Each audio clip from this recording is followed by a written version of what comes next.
cataloger here at the McCracken Research Library. The McCracken Research Library is very proud to present our next installment in our ongoing series. We're also very proud to see all you people here and are gratified by the great turnout that we've got. I want to remind you that after the talk, Bob will be upstairs signing books in front of the Points West Market, so I don't want you to miss that. Come upstairs and say hello to us after. The next event will be October 20th here, and the topic will be the history of the Buffalo Bill Center of the West. And with that, I give you Bob Richard. Thank you.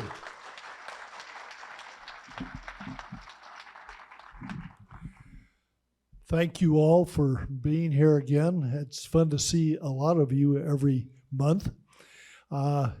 Every time I do one of these, I find I do more research than the last one, and I thought I knew all about it, but I do have a guest here today, Chris Finley, who is our archaeologist at the Heart Mountain Center, and I asked him to be here so he could correct me if I'm wrong on some of these things. So bear with Chris and I, all right?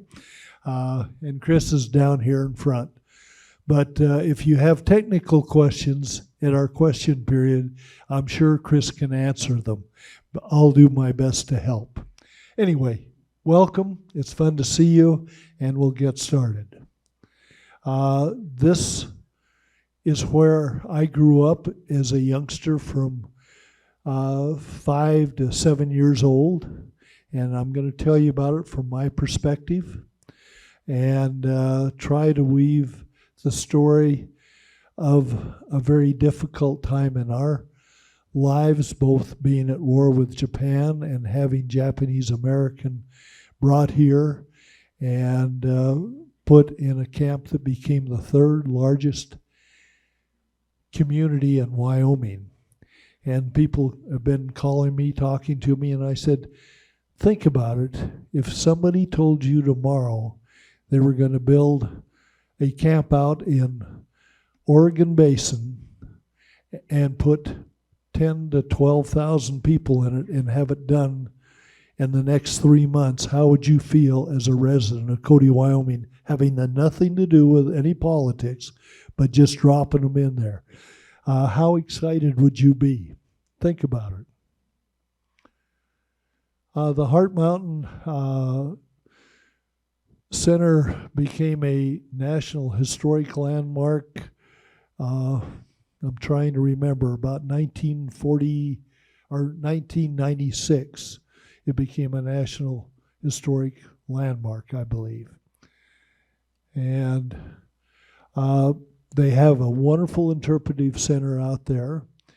And they really worked hard to put this together, and they're adding to it. And it's well worth the time to go out and visit and walk around and see some of the area. You're going to get to see a lot of different things today. This was the original plan for the center. They built 450 barracks. There were 6 families in a barracks. It was one room with a pot-bellied stove, no insulation, no water. There was a mess hall, and there was a restrooms, showers, and laundry in a separate building. And they were brought in by train, and these people at first had to walk up to where the barracks were. Later on, they got vehicles and were carried up there. They could only carry belongings that they could carry themselves from where they were taken out of their homes in Washington, Oregon, California, and Arizona. The map here is fairly detailed. It's on a plaque, and we'll look at a better map a little later on. I went the wrong way. Hang on a second. Let's see here. I don't know what you keep touching to do this. It happens every time. My finger strays. We're good. This is my dad. Damn Give me a it. second here. I need help. Anyway, Jack Richard grew up here, was a big part of this community as an editor, publisher of the Cody Enterprise at the start of World War II. And we're going to talk about his photography and show his pictures and what transpired. But when I talk about my dad, he has been a fixture around here for a lot of years. He passed away in the 90s. Still miss him. This is a book, my first book that I published around 2000 with the Buffalo Bill Museum. And they just sold out their last copies. They've reordered again. But it will be available upstairs in the store. There is a chapter, and we'll talk about that. Chapter 7, The Heart Mountain Memories. And one of Richard's most moving sets of photojournal records was made early in the Second World War, and then he came back after he served in the Solomon Islands and took family pictures, and really we'll see them today. And this, Paul Fees helped me put this together. There's my badge. Granddad was in charge of the farmers, the internees, and 3 summers I rode with him out in his car. I stayed with him a lot out at the Diamond Bar, where he was also the foreman for the Diamond Bar Ranch. But to get in and out, either you had to have this badge or you had to go in to an office and get a temporary badge. And the only thing I forgot to bring today was the real badge plus my lunch pail. I still have the lunch pail that I carried my lunch in with my granddad all summer long. This is a snowman that was built between some of the barracks, and that's me standing underneath it. And I said, you build it wrong. You're supposed to roll up big balls and stack them. But the people there were very proud, and they used the coal that they had to heat their stoves. And it gives you an idea that most of them had not seen snow before. Here I am on a sled with a young lady that was a part of the camp, and she became my caretaker. She lived with us. She went to Yellowstone with us. She took me up to Frost Cave in the fall. It snowed on us up there. We built a fire. I couldn't find that photograph. Here she is in Yellowstone with a gray jay that had just picked some food out of her hand. But she became part of our family. Now we're getting into Dad's photographs. This is the construction material to build 450 different barracks. There's material there to put in sewers, water lines, and electrical. They had electric in each one of the barracks, but think of having to build that in 3 months. They gathered workers that didn't go to war. They were unable to because of physical disabilities, whatever, but they all signed up as carpenters and workers, and they were brought all the way from anywhere in the basin by bus and went to work there. Here you can see start of the building of some of the buildings, and they had trucks with gin poles to put the ends in, but everything they fabricated and was on posts. Boy, am I getting the right? Yeah, there we go. Here they are laying up a wall for 6 families.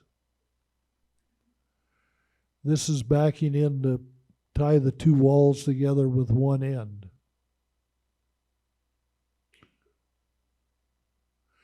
Dad got up on the hill to photograph this, showing the construction with just the posts in the ground and then the next row getting the walls up, and then starting to put the roofs on. And they had so many crews working, but they had to get these up in 3 months. Another example.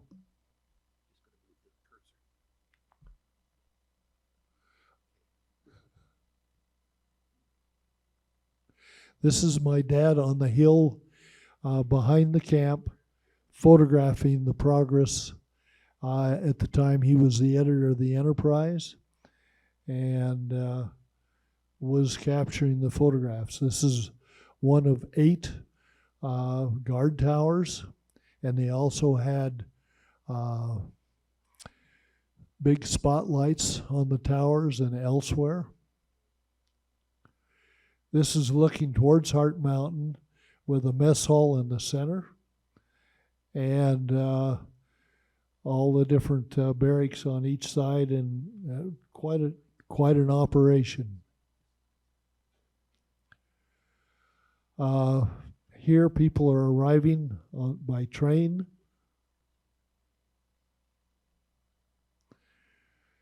They had trucks to pick up these guests, and coming from the West Coast, it was quite a change. To the first guests that arrived here August 12th, 1942. And it was quite a shock, I know, to everyone. Here they are loading into the trucks to go up the hill to their assigned quarters. Here they're unloading out of the truck to go in, find out where their quarters were, and also having lunch. All their meals were taken in these large mess halls between the barracks.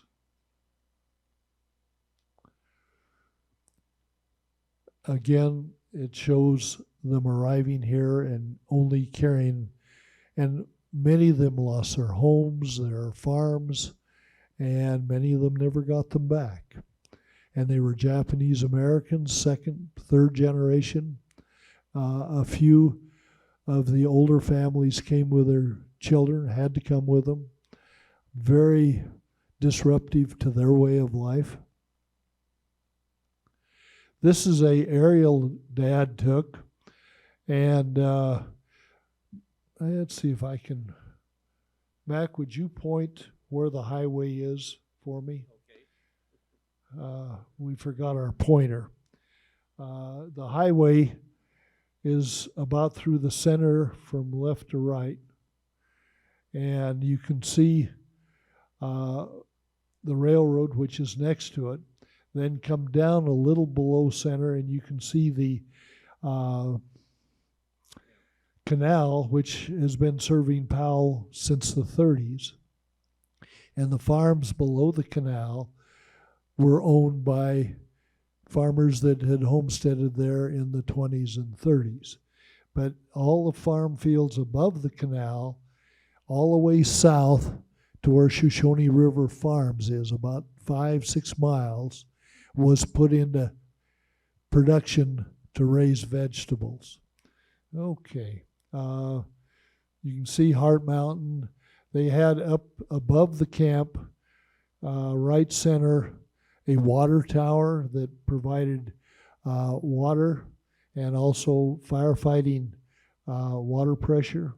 It was quite an endeavor to put that.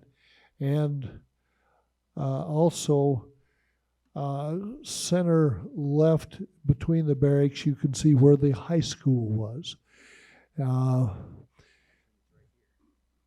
don't know where. Right in the center. Yep. Okay, they had grade schools. They had a high school. Would you point at the hospital? We're going to cover that in more detail. And a man by the name of Bill Hosokawa that came from the state of Washington had the experience, and he was appointed the editor of the Heart Mountain Sentinel. Next. And we'll get into that more in a few minutes. This was the agricultural roster, And Granddad, Fred Richards, was the man on the scene. The two above him, I never met. One of them lived in Cody and the other was somewhere else. But Granddad learned very quickly that the Japanese farmers came off of farms and they knew a whole lot more than he did. And he says, Bob, I greet him in the morning and I greet him in the afternoon. And let's go to the next one.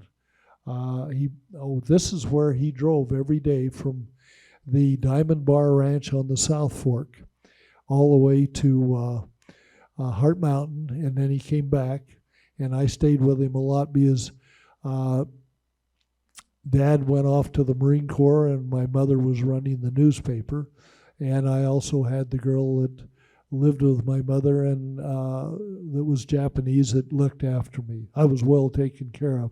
Let's go back to that picture one more time, Mac. Point up there with a pointer, the burn area on Rattlesnake. That, I can't handle my notes, so to hell with them. Anyway, that's called Porcupine Needle and Draw, and that fire was caused by porcupine needling that had a still up there, and it caught fire. And that burn showed, on a snowy day, you can still see part of that. But anyway, it's part of our history. And I don't think Porcupine Needling ever got his corn squeezings out of there, but his cans are still up there right at the base of where that fire was. Next. That's my granddad. As he looked, and he and I took our lunch pails, and next. Okay, this shows the supervisors, the foreman, and then the crops. So let's go to the next one.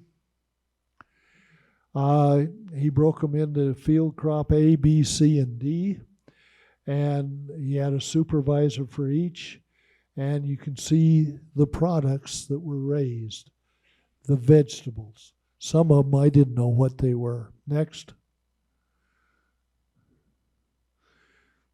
Next. And then he had forage crop supervisor, and that included poultry. They had all kinds of poultry houses. They had hog houses, and they raised all these vegetables, not only for this center, but the other 9 centers, and they shipped all these vegetables and things to all 10 centers. And they had a lot of production, but they had good farmers, and they got the water out of the Heart Mountain Canal, and it had just been finished. Nothing had been put into production to plant anything, and our Japanese Americans put all that land into production and raised the food for all 10 camps. They had 2 root cellars, and we'll look at those in a few minutes, that they stored the vegetables in, and then they went in with a truck in one end and loaded the vegetables and drove out the other end, backed up to the rail cars and loaded them, and away they went. Next. Here's some of the farmers that were picked up and from all the barracks and taken down to the center where the pigs and the chickens were, and they loaded into different trucks and headed out to the farms every day. Next. There's an example of some of the planting in one of the fields. I mean, it's awesome to think that they raised vegetables and fed 110,000 people for 3 years. Right here. Next. There's a watermelon. Wow. I keep telling my son Scott that has Shoshone Farms, raise a watermelon. Yeah, Daddy says it's tough. Next. This pig had 3 litters of pigs a year, and she was so tame, and she had 10 babies every time she had her litters. And the supervisor would put me on the back of that pig and I would ride around with all those little piglets following me. I thought that was a big deal. Next. Okay, here is one of the 2 root cellars that they built. It was over 100 yards long and 44 feet wide with storage on both sides, but the trucks could drive right down the center and unload on either side, or they could load to take it and put it on the trains. This is a sign in front of the root cellar today. Chris has gotten a grant with the center out there to spend almost $500,000 rehabilitating one of the root cellars. The other one, I think, has collapsed. And so we just have the one to work with. But I'm going to give you a personal tour that I got a week ago. Okay, next. Get the right button. There we go. I'm glad it's not just me. Okay, this is just a map and you can't really read it, but there were 2 of them, very long, and you could drive trucks through them. Next. And they're trying to rehabilitate it right now, and Chris needs a lot of help, and they're working together to try and get it done. Next. Chris opening the gate. They had to fence it off, and we blame it on the kids from Powell, but I don't know where they came from, but they were getting in and digging holes into it and having beer parties down in the cellar. And they caught them. And I said, Chris, they ought to be out here working it off and helping re-roof and what have you. And Chris just shook his head and said, we're working on it. I photographed this because of the lichen on one of the breathers. And they're replacing the breathers too, but they're trying to keep them exactly the same. Next. Here's some new breathers using some of the old material, but rehabilitating. So this is what they looked at, and then they learned they had to put straw and block off the air because in the wintertime and a good snowstorm, the snow blew down the breathers and put about 3 feet of snow and ice in the bottom of the root cellar that kept until probably July before it melted. So they had to stuff them all so it doesn't breathe today. Next. Here's some of the temporary rehabilitating the roofs where it was starting to cave in, putting tarps on it, putting plywood on it. What a tremendous job it is just trying to salvage it. And then when they started to put dirt over some of this, it would blow off faster than they could get it on. So they're trying to find some contractors that'll help. Chris has been doing a lot of this just by himself. Next. These are holes in the side that moisture's gotten into and helped to decompose some of the inside we'll look at in a minute. Next. More holes in the top of the roof, but I think we're going to save it. Next. This is the south end, and they added a double door when the homesteaders, the homesteaded the Heart Mountain area, were using it, and they put a double door in there so they could keep it a more even temperature inside. It wasn't part of the original building. Next. This is a drain that Chris put in on the sides to take the moisture and get it away from the building. Next. This is the north door, and we have just a normal door to go in. Next. I'm shooting from the door into the root cellar. Next. Look up at the top and you'll see some gables up there, and they were starting to give away and move, and Chris had to get some bars and put bars on both sides and tie it together so it didn't come apart. And then next one. Oh, it doesn't show here. I guess I left it out. He put some wood across it so if they moved, he could see the movement and get back to repairing it. You'll see the yellow strap he had to tie on with a come-along on both sides so it didn't tip over some of them. They were in 4-foot culverts buried in the ground, but they were still starting to give way. But that just gives you an example of some of the work that he's had to do temporarily. Next. Here's a place where one of the sides sank over 2 feet. And you can see that that's not good for rehabilitating. You've got to jack all that up and get it stabilized. Next.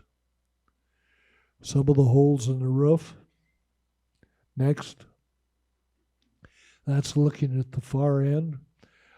He's got electricity in there, and he's got, next one, he's had to put different types of posts in.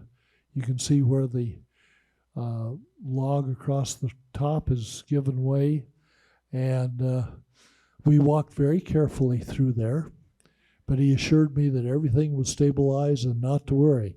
And I knew he knew what he was talking about, so I went with him and took the pictures. Next. I thought maybe it had some training in mining. You can see the stabilizing bar across the roof gable. Next. Then we learned that's a sink, and they had water in there. And when they shipped the potatoes out, before they shipped them out, they washed them. I was showing this to my son, and he says, Dad, they didn't wash them when they brought them out of the fields. They only washed them when they shipped them to the other camps. But I thought it was interesting that they thought ahead to do that. Next. This is a workshop that Chris has inside the root cellar where he can build the breathers and have other workers help him put things together under a safe environment. Next. We've come out, and here's another photograph just giving you an idea of what it looks like from the outside. Next. This was one of the toughest things that Chris had to do as he started to do the rehabilitation. The Heart Mountain farmers dumped all their trash on both sides of the root cellars and all the wire and all the other stuff. And when Chris took it over, he had to go through each one of these and make sure there was nothing that dated from 42 to 45. And once he got through it and identified that it was newer, then he could haul it to the dump. But he had tons and tons of this that had to be gotten rid of. What a job. Next. We left there and went up to the hospital. And you can see the chimney in the background. They've had vandals breaking in there, and Chris has had to put boards over all the doors and the windows, and the kids still dug in through the side and were having beer parties. I think it's checked enough by the sheriff's department that it's no longer a problem, but the deterioration that I see up there concerns me. Next. This is the boiler room and the smokestack. They did some work on that a few years ago because it was starting to be like the Leaning Tower of Pisa and was leaning. It's still leaning, but they've stabilized it. And it had a boiler in there that heated all of the hospital and the quarters for the people that worked in the hospital. Now you're looking at the bunkers where they haul coal in almost on a daily basis and dumped in these bunkers to feed the boiler. Next. The bunkers went all the way across the north end of the boiler building. Next. They had cisterns there to help provide enough water for the boilers that type of thing. There were a couple of cisterns that I saw. Next. It was getting pretty hot by 11 o'clock, and the sweat was pouring off my brow, and Chris pulled me over in the shadow of the chimney, and he says, "This is cooler." And I looked up, and I had to photograph it. But we had a great day, and I learned a lot. Chris also was the archaeologist for the Bighorn Canyon Center and rehabilitated all the buildings at the ranches down there. And he also did tours for me when I took museum guests down to Carolyn Lockhart's ranch, and the driver I had was with Powder River. And Chris says, "Well, there is a back road. It's a Jeep road down to Carolyn's place." And I said, "Well, we have quite a few older people." He says, "Don't worry about it, Bob. This bus will go anywhere a Jeep will go." And I rolled my eyes, and we drove down the Jeep road right into the ranch, and we spent 3 hours with Chris visiting the Carolyn Lockhart Ranch. And that's where I first met Chris when he was still down there. And thank you. I really appreciate the time you spend educating me and being a part of our community and doing what you're doing here as well as down by Level. Next. Now we're looking at some people. This is what a mess hall was like when they were getting their food for breakfast, lunch, or dinner. This is the swimming hole. Does anybody know where that swimming hole is? I went there a couple of times, but it was on Iron Creek. And let's go to the next one. It's on the backside of that trestle that is still being used, and where all the willows are is where they had dug that out and built a swimming hole for the internees to be able to go to. It's changed a lot, but anyway, they had their own swimming hole. Next.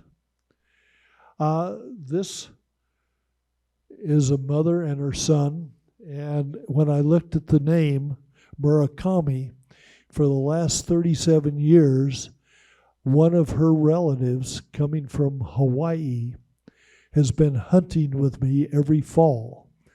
And his name was Gary Murakami, and I sent him this photograph, and he hasn't gotten back to me.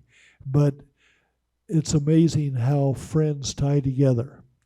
And for 37 years, he's been a guest antelope hunting, deer hunting, and just he brought his wife, and my wife and I took them to Yellowstone and the Tetons and shared our part of the country with them. And when I go out there, they share with me and my wife.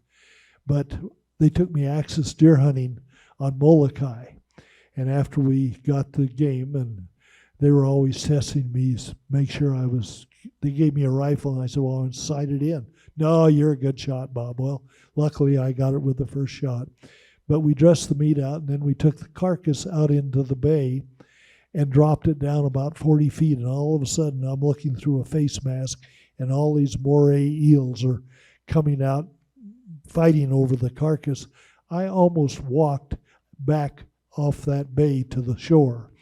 And I thought, I'll get even with these guys. And there were about 14 to 15 Hawaiians that come every year. And so I took them up hunting on the North Fork deer hunting, and I saw a grizzly chewing on an elk. And I pointed it out to him, and it was right off the road, and the elk had snapped a front leg. And I said, "You guys want to get out here and hunt?" I said, "I'll let you out here, and I'll pick you up down the road." They wouldn't get out of the car that day, so I think I got my just desserts. But anyway, as I read names and meet people, this was a special thing for me the other day to find the name Murakami. Next. This is a photograph. My mother's in it. She was the editor of the Cody Enterprise when Dad went to war. But she also brought Bill Hosokawa, the editor of the Heart Mountain Sentinel, and his crew in at night. And she stayed with them and helped them get the paper out. And some of these people were reporters for the Heart Mountain Sentinel. And Mother hired one as a linotype operator to work there full time and a press operator. After the first year, and we learned that these were Japanese Americans and they were disrupted, people in town really opened their arms to them. And we learned to love them as we do all Americans. Next. Another photograph of the same crew.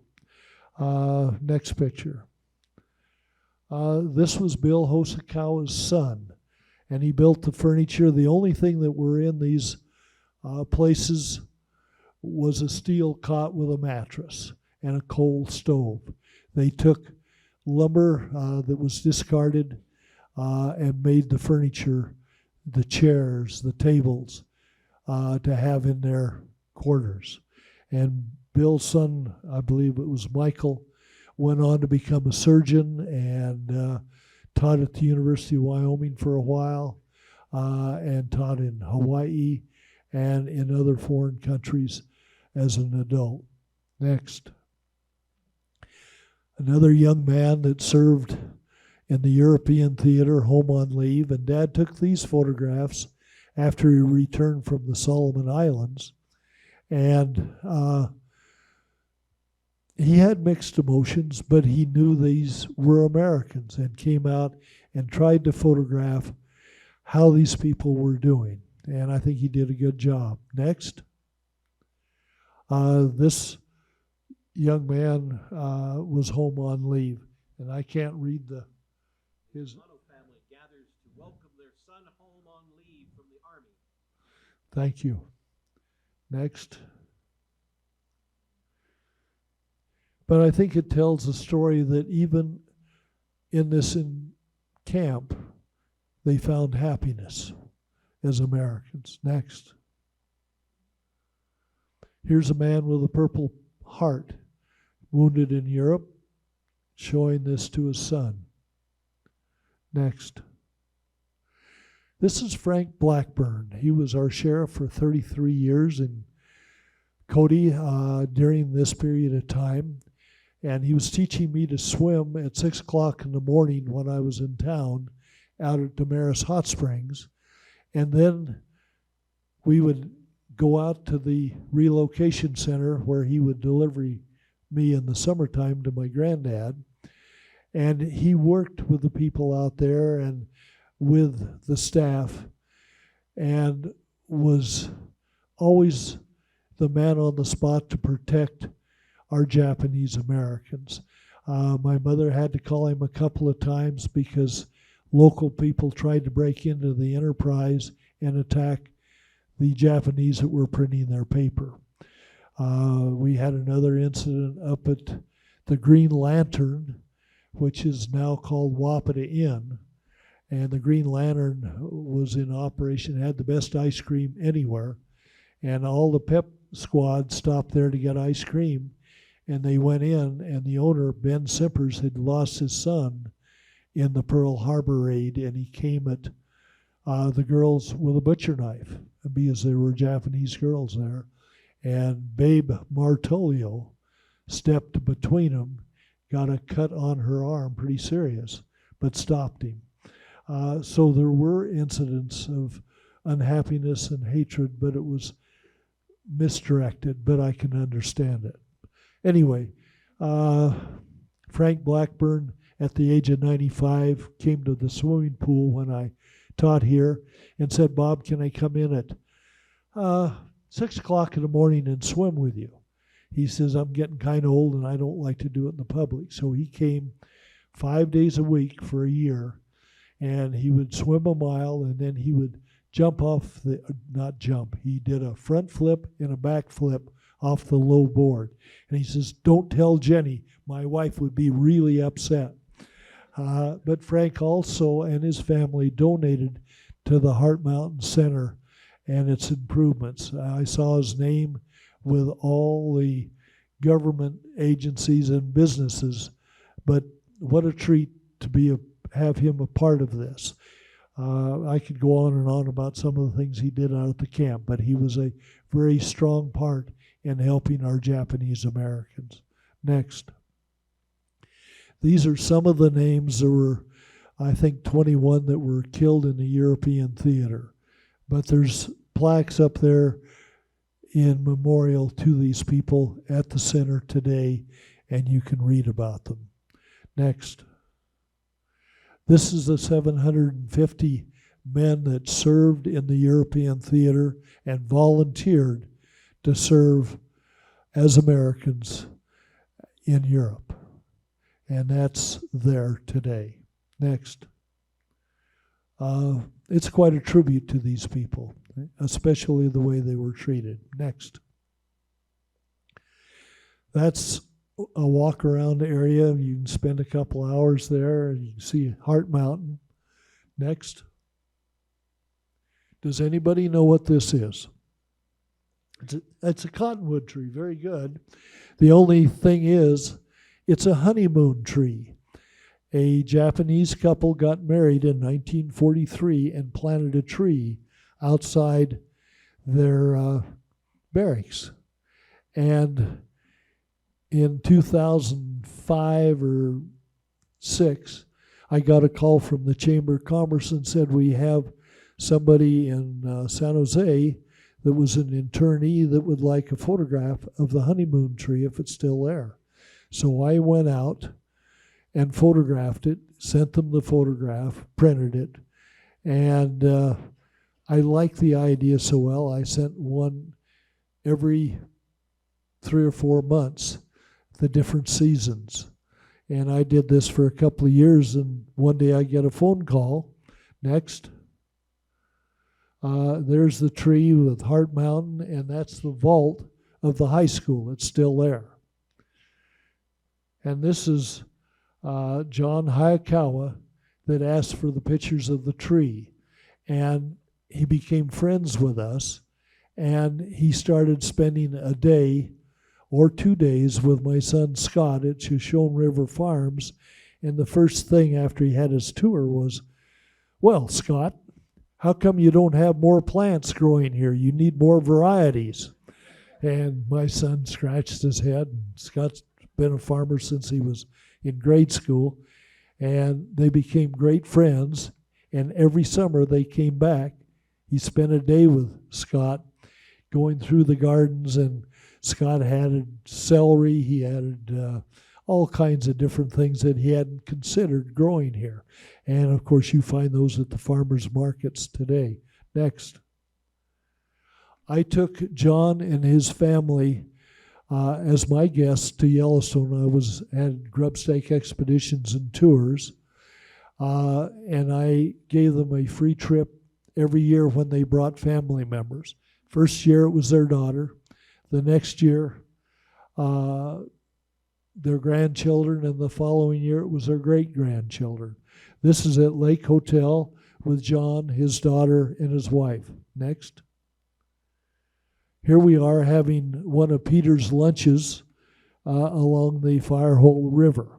Next. Old Faithful, we had a ball every time we went. Became great friends. Next. This is his daughter at the lower falls of the Yellowstone. Next. The visitor center that they have built, and they had to buy that land because they couldn't get the Bureau of Reclamation or some other government agency to give them the ground up by the hospital center. Next. This is a set of barracks that was moved from Shell. It had been moved from Heart Mountain years ago, and then they moved it back, and they're redoing it so people can see what the barracks were like. And it's being refinished as we speak. Next. That's a replica of the guard towers with the chimney in the background. Next. That's the front of the visitor center. How are we doing on time, Mac? Okay. It's worth going out, spending some time there. Next. They have a place that you can sit, look out over Heart Mountain, and just think about what happened there. When I go out there, I always go in there and sit and thank my lucky stars that I hadn't been one of the internees. Next, and I think this tells it all. No person shall be deprived of life, liberty, or property without due process of law. How that was handled, I'm not going to get into, or why. You can read about it, but it wasn't right. And I hope it doesn't happen again. But it's something that when you're there, you'll think about it, and I think it's very important that we're aware of what happened. I don't want it to happen again. Next. This is a book that's for sale upstairs. I brought them in. My cousin published it 30, 40 years ago, and they had boxes of them, and I've provided them to the museum here. And it's written by the memories of children from World War II. And the little girl holding the baby is my cousin Jody, and she writes about our thoughts of the camp, of our playing Marines on the ranch during the war and dealing with life, and our concerns of having our country bombed after Pearl Harbor. But she shares her thoughts growing up, and all these other children from all over the world shared their thoughts, and it's in a book. I cherish my copy, and if you're interested, I have a copy up here you can look at. I have a yellow tab by Jody's comments, but it's here. Here's some, next one are some photographs of how they lived, harvesting crops. It was a tough way to live. There was no insulation in those buildings, tar paper on the outside. I can remember going into some quarters one day, and even with a coal stove on, you could take your fingernails and scratch the frost off the inside of the wall. I was very thankful I didn't have to go through that. Now I have a friend, Jerry Kincaid, that lived up on Monument Hill, and he grew up there in a uninsulated house, and he said every morning he could scrape the frost off the wall. So, but he's tougher than I am. Next. This probably tells it all. These are people going home from church. Pretty bleak. Next. The McCracken Research Library is sponsoring the talk that we have today. I'm going to give us some time for questions, but I want to thank the McCracken Research Library and the Buffalo Bill Center of the West for allowing us to share some of this history. And I think we have one more slide. And if you're interested, all my talks are on my website, which is codytoyellowstone.com or bobrichardphotography.com. So if you can't get it on YouTube, you can get it off of my website. I want to thank you for being a great audience. And if there's any questions, I have Eric here that will bring the mic to you, and we'll try to answer them. Any questions?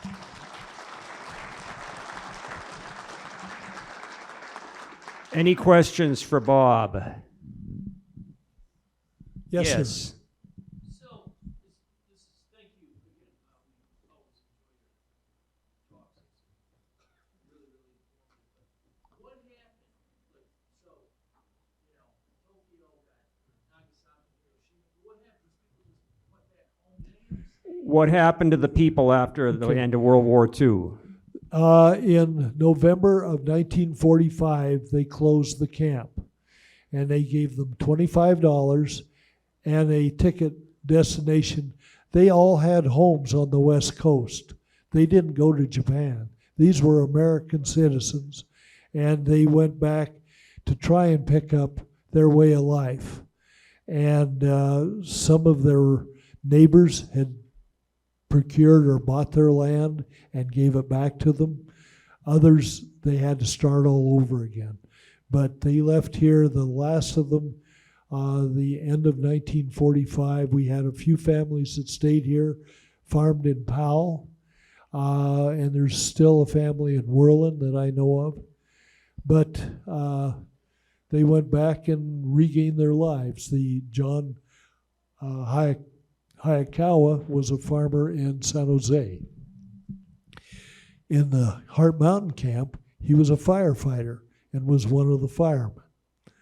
But they became very close, a very good community, and they got the support from the people in Cody as a majority, and they were accepted eventually. Does that answer your question? Yes, sir. Anyone else? Anyone else? Any other questions for Bob? Yes, ma'am. Yes. Do take the mic back to her. Margie has some really neat things to share. Marge Wilder. I'm Marge Wilder, but I grew up in Powell, and during these 4 years, I witnessed first the construction of the camp, and Powell and Cody were really boom towns with all the young men that flocked out to get good wages to build the camp.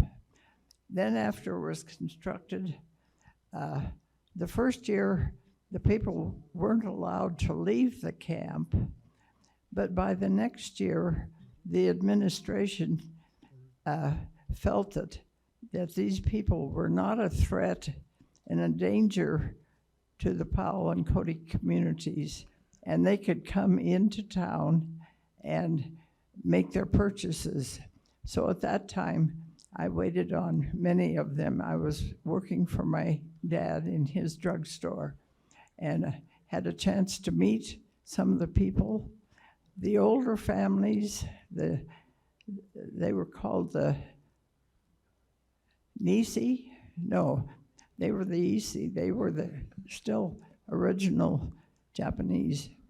And they looked around and had kind of a faraway stare. They really didn't understand why they had been sent out to this remote area. The younger people, of course, had been educated in the American way, and they were all citizens of the U.S. So, Thank you, Marge. I'd like you to take that mic back to the gentleman behind your right. He was my mentor as a youngster, and he participated out at the camp. Alan, and thank you for being here. My eyesight isn't very good, but I'd like Alan to say a few words. Would you please? Well, Bob, I knew you when you were just an outrageous young man. And you went off to the Marine Corps, you came back, and you're a great citizen, but it was a great experience. It's been well documented. It was there where I met Norm Mineta, who was a congressman, later a congressman from San Jose. We met as Boy Scouts. We were rather devilish young people ourselves. And when he was elected mayor of San Jose, I wrote him, I said, "You remember the fat kid from Cody?" He said, "Never forget it." So we caught track of each other. He went to Congress as a Democrat. I went to the Senate as a Republican, and we worked together on many remarkable issues, which is unheard of today. And so, to hear you report on it, and I was just verifying what you were up to just check you out. He's always checking me. With the root cellar is really a classic thing, and somebody took it under their wing. But the other things are very vivid. Think of a one light fixture and a stove, and they didn't want them to have any kind of outlet on the floor that'd be passing out electronic stuff.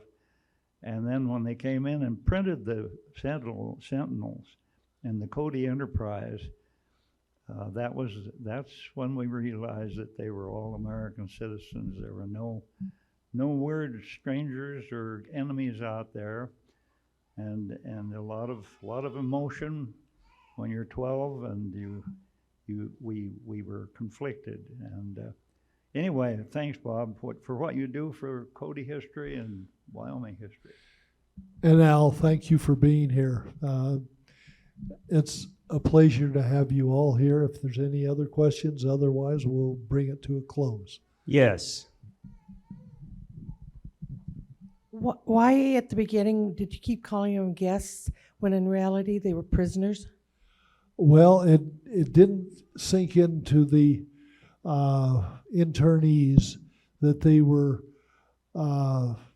prisoners till they turned the floodlights on and they manned the guard towers. And then they knew they were in a concentration camp. But up to that time, they felt like they were internees. Now, within a year, those guard towers were not manned. They left. The barbed wire around the camp became holes in it, and they finally took it down. The Army left, and Frank Blackburn and the local people, the Japanese Americans, had their own way of handling the judicial system if it needed to be, and they were American citizens and were treated so. They went from one to the other and back to feeling like they were a part of our county and our community, and it was tough on everybody and a lot of learning. Did that answer your question?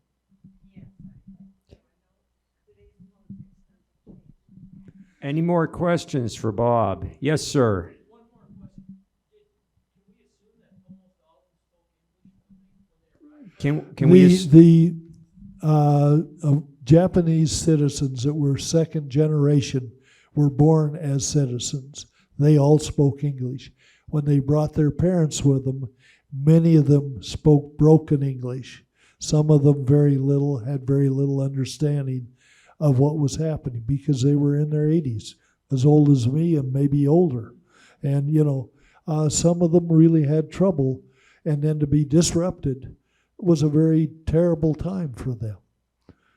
Did that answer your question? Yes. So just to tie it together, because they came as guests, but when the barbed wire went down and the guards left the thing, what happened if they wanted to go back? They knew they couldn't go back. The war was still going on. I don't know what the consequences are. I asked my granddad this question. Granddad, these farmers know a lot more than you. Why are you out here in charge of them? He says, well, Bob, he says, I greet them and I say goodbye at the end of the day.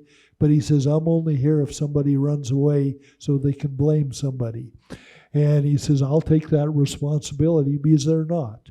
They are doing the best they can to help their fellow man and fellow internees.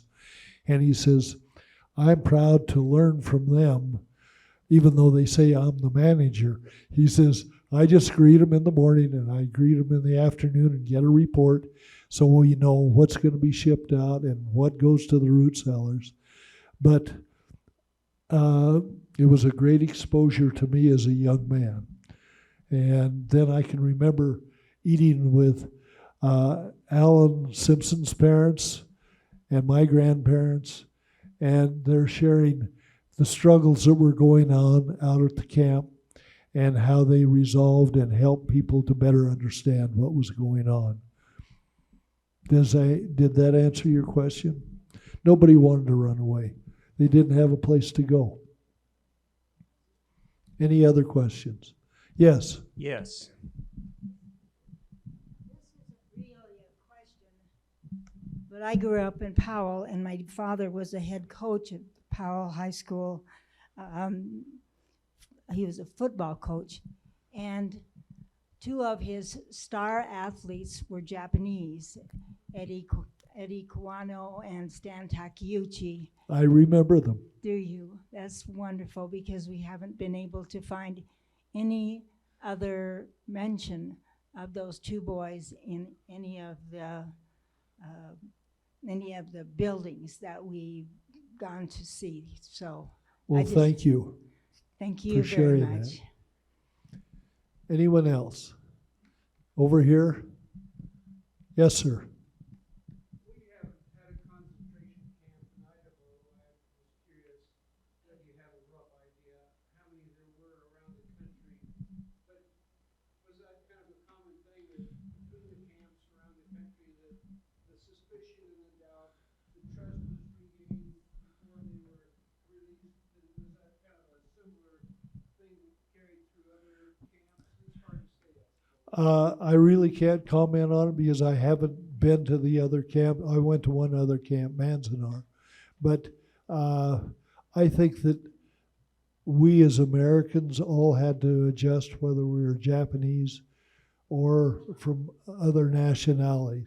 It was pointed out to me at the camp, and the question came up, how come the Germans on the East Coast that immigrated and the Italians weren't put in these camps? But they weren't. This is a political thing, and it was sad that it ever happened. That's the only way I can comment on it. I'm sorry I can't give you a better answer. All right, thank you very much, everyone, and we'll see you upstairs for the book signing.